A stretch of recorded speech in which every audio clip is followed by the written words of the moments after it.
आज का दंगल चुनाव आयोग के एसआईआर को लेकर चल रही राजनीति को लेकर है और इसी राजनीति में अब विरोध के सुर बंगाल से तमिलनाडु तक और राजस्थान तक भी ऊंचे होते जा रहे हैं। विरोध के कारण तमाम गिनाए जा रहे हैं, लेकिन अब एक साथ कांग्रेस, टीएमसी, डीएमके और लेफ्ट सब ने यह आवाज उठाना शुरू कर दिया है कि एसआईआर के कारण चुनाव आयोग के कर्मचारियों से लेकर आम लोगों की मानसिक प्रताड़ना हो रही है और लोग खुदकुशी कर रहे हैं। इसी तरह के आरोप सबसे पहले पश्चिम बंगाल से ही लगना शुरू हो चुका था, जब ममता बनर्जी ने दावा किया था कि बंगाल में लोग एसआईआर के डर से जान दे रहे हैं। अभिषेक बनर्जी ने तो एक मृतक के घर जाकर सांत्वना तक दी थी।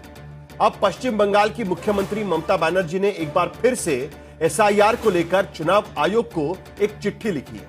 उन्होंने कहा है कि एसआईआर का बिना योजना के, किसी भी योजना के बिना अस्त व्यस्त तरीके से उपयोग किया जा रहा है, जो खतरनाक है। चुनाव आयोग के कर्मचारियों को ट्रेनिंग की कमी है, उनके कर्मचारियों में ट्रेनिंग की कमी है, जरूरी दस्तावेज उनके पास नहीं है, साफ जानकारी उनके पास नहीं होने की वजह से परेशानी भी उनको हो रही है। कम समय और काम के बोझ के कारण बीएलओ दबाव में काम कर रहे हैं। ऑनलाइन डेटा एंट्री में दिक्कत हो रही है, बार बार server failure, data mismatch, training की कमी के कारण बीएलओ ऑनलाइन फॉर्म भरने में उन्हें परेशानी हो रही है और इससे 4 दिसंबर तक फॉर्म भर पाना मुश्किल है।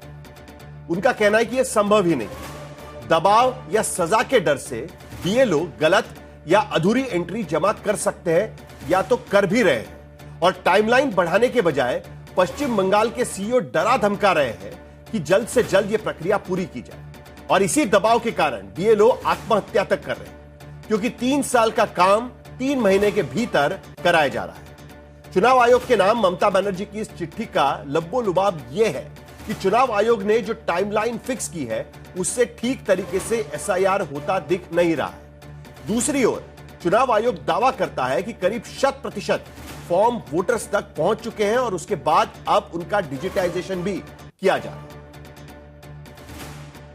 এটা আমরা যখন রিপোর্ট পাবো ডিও থেকে আমরা ওটা অ্যাকশন নেব।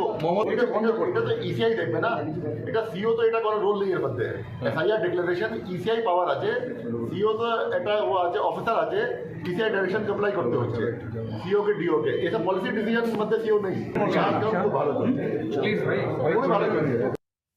तो ये पश्चिम बंगाल के सीईओ है, वो कह रहे हैं कि ठीक तरीके से काम चल रहा है, कोई शिकायत उनके पास नहीं आई और जो डीओ है उनसे वो पूछेंगे कि क्या सचमुच में इस तरीके की शिकायतें आ रही है।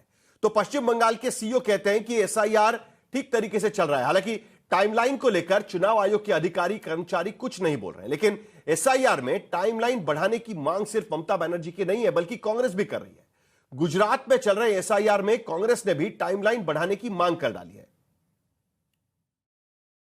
कांग्रेस डेलीगेशन ने यह कहा कि जिस तरह से डबल नाम चल रहे हैं, उनको नाम को आपके सॉफ्टवेयर के जरिए उनके नाम को कमी करिए कि एक जगह पर उसका नाम होना चाहिए। आज गुजरात के अंदर इलेक्शन होता है तो गुजरात के अंदर भी वो लोग वोट डालते हैं।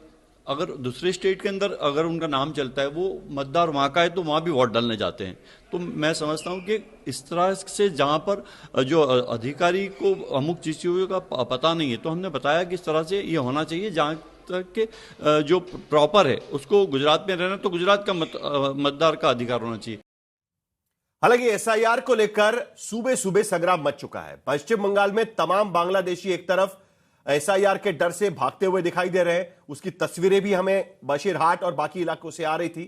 तो दूसरी ओर तमिलनाडु में डीएमके ने एसआईआर को वोट चोरी का हथकंडा बताकर प्रदर्शन करना जारी रखा है।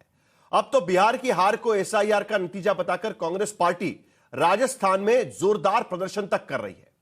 आज ही राजस्थान के युवक कांग्रेस के समर्थकों ने शहीद स्मारक के सामने जबरदस्त प्रदर्शन किया, सीएम आवास को घेरने की कोशिश की।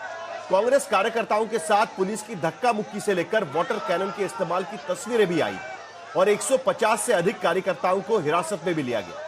दरअसल कांग्रेस पार्टी दिसंबर के पहले हफ्ते में दिल्ली में होने वाले विशाल रैली तक वोट चोरी के मुद्दे में हवा भरती नजर आ रही है। इसी कोशिश में बिहार की जीत को वोट चोरी करार देने की कोशिश राजस्थान के भीतर भी हो रही है। एसआईआर पर देश के अलग अलग हिस्सों में चल रही राजनीति पर आगे हम और बात करेंगे, लेकिन पहले देख लेते हैं कि राजस्थान में आज कांग्रेस ने बिहार की हार पर कैसे वोट चोरी का मुद्दा उठाया।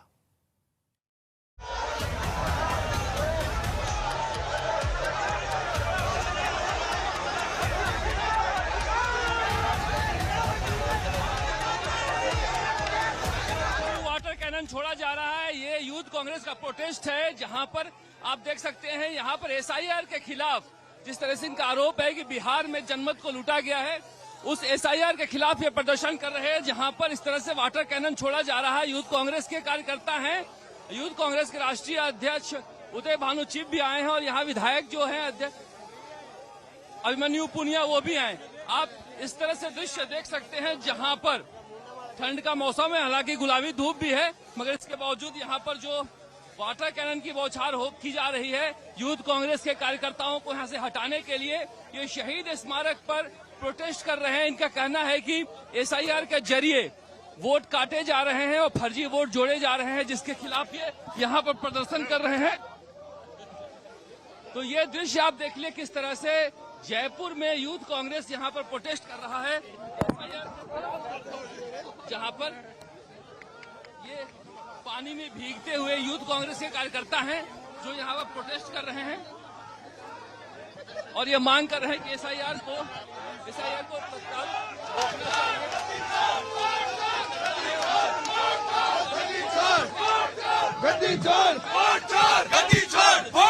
जो हालात पैदा करना चाहती है राजस्थान की सरकार, किसानों और नौजवानों को लेकर युवा कांग्रेस मैदान के अंदर है और लगातार लड़ाई जारी रखेंगे राज्य सरकार और केंद्र की सरकार के खिलाफ।